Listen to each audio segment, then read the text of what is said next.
everybody. It's Rochelle of Unabashed You, and I'm doing a one-off today. I had a couple cancellations, and that's okay. Sometimes we got to roll with those things.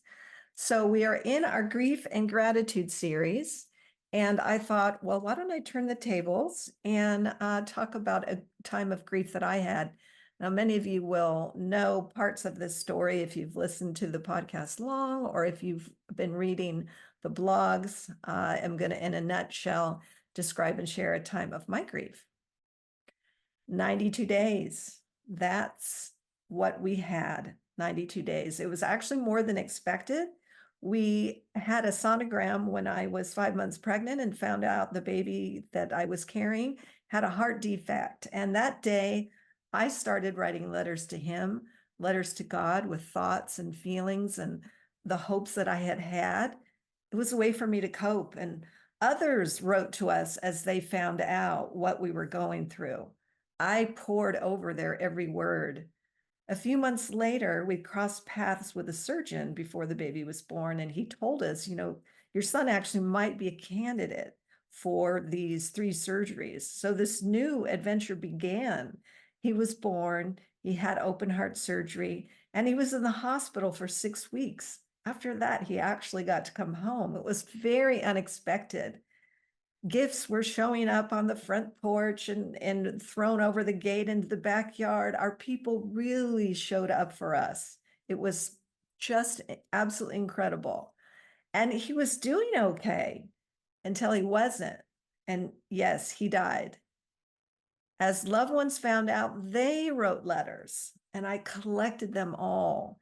I treasured their contents. The words were a tremendous comfort for me. It helped me wade through the grief. It helped me feel. I compiled this collection of letters and I wove narration into different parts to make it cohesive. I didn't know exactly what I was doing. When it was all done, I think this is a book. I shared it with family and friends, more beautiful letters of how it touched, how it helped. And this is what I learned. You can survive the unthinkable. You can make it through what seemed impossible. And you can let hope guide you. I had hope even after he died. Maybe I had even more then. This whole time, what came after is this project, this collection of hope. So as a woman of faith, I know we are not promised an easy life. We are promised God will make all things good to those who love him. And this time with our son was no exception. Even though he was now gone, there were many gifts we could trace back to our time with him. After the funeral, a teacher I worked with at the time said to me, actually wrote to me in a letter, "You've never stood taller." And that became the name of the project, Standing Tall, a collection of hope. If you choose to go on an adventure of reading it, I pray you will be moved, inspired, and encouraged. And that is that project that became a book, Standing Tall, a collection of hope. So in this grief and gratitude time, that's the grief I went through. How I got through it was my faith, time, processing. What did I learn? I mentioned some of those things that I learned. Your people are there for you. There is hope along the way, even after there's hope.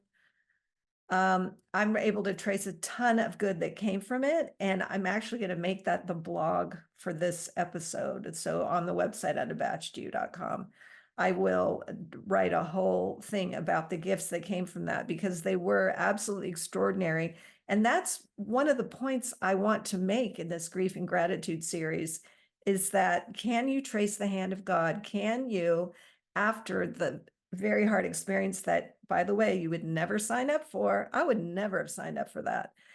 That there are so many things that can come from that. And the idea is that you have to actually be intentional in looking for them, finding them. It's almost like detective work in a way. It's like something good happens, and you're like, well, now why did this happen? Oh, because that person did this and that person, and you trace back almost like a domino or a web or however you want to think of it.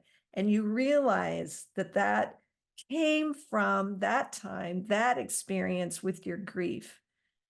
I can say I am grateful to have had the experience.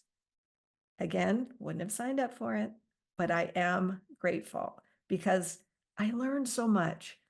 I got so many, we use the word blessings, and I feel like it almost waters down sometimes what happens. I think of it like God just lavishly pouring out an abundance of gifts, grace, people, situations, circumstances that help shape me, that help shape our family, people we love, people, our people, and hopefully beyond that, which is the whole point of this project, is to help you after the grief find the gratitude and name and claim those gifts. So someone grieving, my advice for you is, as every guest in the series has said, you have to feel it. You have to go through it. There is no substitute for that. I wish there was a shortcut. I do. I would have loved to have had a shortcut because it's so real. It's so raw. It's so deep. It's so painful. And the advice for practicing gratitude, the answer is actually in the question.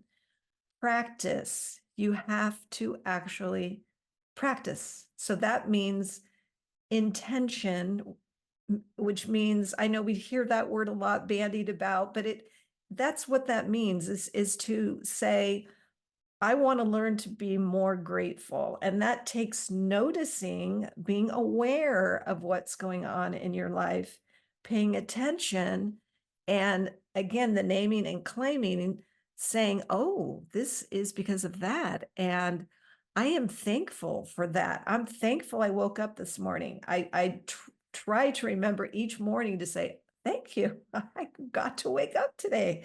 My body seems to be working, so we're off to a good start. Even though it's a little creaky and it takes a little while to kind of get everything flowing. That's okay. I'm still grateful. Practicing gratitude. We live in a digital age where you can just quickly research different prompts for gratitude. There are gratitude journals. There are gratitude prayers. It's out there. It's out there. You just have to sort of tap into it. And again, practice. There's no substitute for the practice. Ask any athlete, ask any performer, ask anybody who has done something long enough will tell you the practice. It's in the practice. And that's how we get better at things, is by practicing.